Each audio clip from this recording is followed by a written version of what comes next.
방랑소녀와 열알기. 연암과 떠나는 철학여행. 제4편 압록강에서의 감회. 단동에 도착한 세 사람은 먼저 호텔에 짐을 풀고 압록강 변으로 나갔다.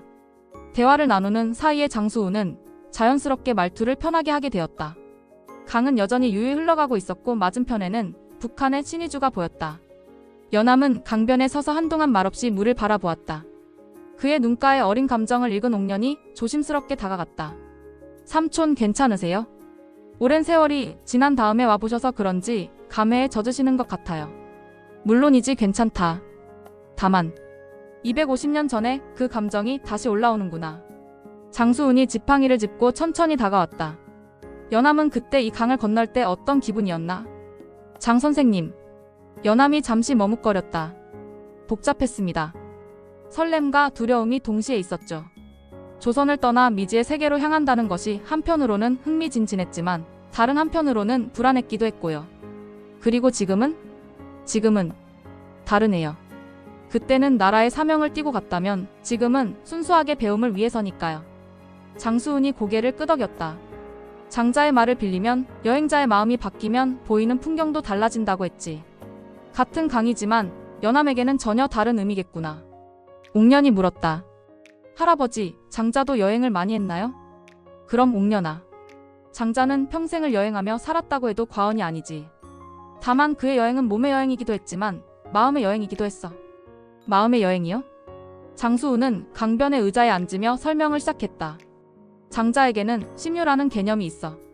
마음으로 논인다는 뜻이지. 몸은 한 곳에 있어도 마음은 천하를 자유자재로 돌아다닐 수 있다는 거야. 연암이 관심을 보였다. 흥미롭군요. 저도 열알기를 쓸 때 비슷한 경험을 했습니다. 붓을 들고 앉아 있으면서도 마음은 이미 그 여행기를 다시 걷고 있었거든요. 바로 그거야. 진정한 여행가는 몸으로만 여행하는 게 아니라 마음으로도 여행하는 사람이지. 그런데 연암은 두 가지를 다 할 수 있는 특별한 기회를 얻은 셈이구나. 옥년이 궁금해했다. 할아버지는 어떻게 그렇게 장자를 잘 아세요? 마치 직접 만난 것처럼 말씀하시네요. 장수운이 빙긋 웃었다. 옥년아, 진정으로 누군가의 사상을 이해한다는 것은 그 사람과 마음으로 만나는 거야. 나는 평생 장자와 마음으로 대화하며 살아왔어. 그러니 만난 것과 다름없지.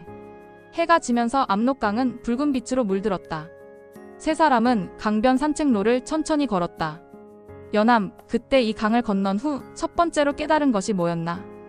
연암이 생각에 잠겼다. 세상이 생각보다 넓다는 것이었습니다. 조선에서 배운 것들이 전부가 아니라는 걸 알게 됐죠. 그리고 겸손해졌습니다. 아는 것이 많다고 생각했는데 실제로는 우물 안개구리였다는 걸 깨달았거든요. 장수운이 박수를 쳤다. 훌륭해. 바로 그거야. 장자도 같은 이야기를 했어. 정저지와의 우화를 아나? 아니요, 처음 들어봐요. 옥년이 장수운을 통해서 어떻게 설명하는지 들어보려고 알고 있는 이야기였음에도 짐짓 모른다고 대답했다. 우물 안에 사는 개구리 이야기야. 그 개구리는 우물이 세상의 전부라고 생각했지. 그런데 어느 날 바다에서 온 거북이가 우물에 빠졌어. 개구리가 자랑스럽게 말했지. 이 우물이 얼마나 넓고 깊은지 아느냐고. 연암과 옥년이 웃음을 터뜨렸다. 옥년은 할아버지가 해주는 이야기가 재미있었다. 그러자 거북이가 말했어. 나는 바다에서 왔는데 바다는 이 우물보다 1000만 배도 크고 깊다고. 그때서야 개구리는 자신이 얼마나 좁은 세상에 살고 있었는지 깨달았단다. 재미있는 이야기네요, 할아버지. 이야기는 여기서 끝이 아니야. 중요한 건 그 다음이지. 개구리가 어떻게 했을까? 옥년이 생각해봤다. 우물 밖으로 나갔을까요? 글쎄, 그게 문제야. 어떤 개구리는 무서워서 더 깊이 숨어버리고 어떤 개구리는 용기를 내서 밖으로 나가지. 연암은 어떤 개구리였을까? 연암이 웃었다. 다행히 밖으로 나간 개구리였던 것 같습니다. 그래서 지금도 이렇게 여행하고 있으니까요. 그리고 옥년은? 옥년이 잠시 생각했다. 저는 아직 우물 안에 있는 것 같아요. 하지만 삼촌과 할아버지를 만나서 바깥 세상이 있다는 걸 알게 됐어요. 그럼 이번 여행이 내게는 우물 밖으로 나가는 첫걸음이 되겠구나. 강변에 있는 작은 찻집에 들어가 차를 마시며 대화를 계속했다. 장수운이 찻잔을 들고 말했다. 연암, 그런데 250년 전과 지금을 비교해보면 어떤가?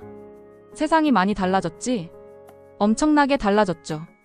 그때는 말과 가마로 2달 걸리던 길을 이제는 며칠 만에 올 수 있고 사람들의 생각도 훨씬 개방적이 됐고 하지만 변하지 않은 것도 있을 텐데 연암이 창밖의 압록강을 바라봤다.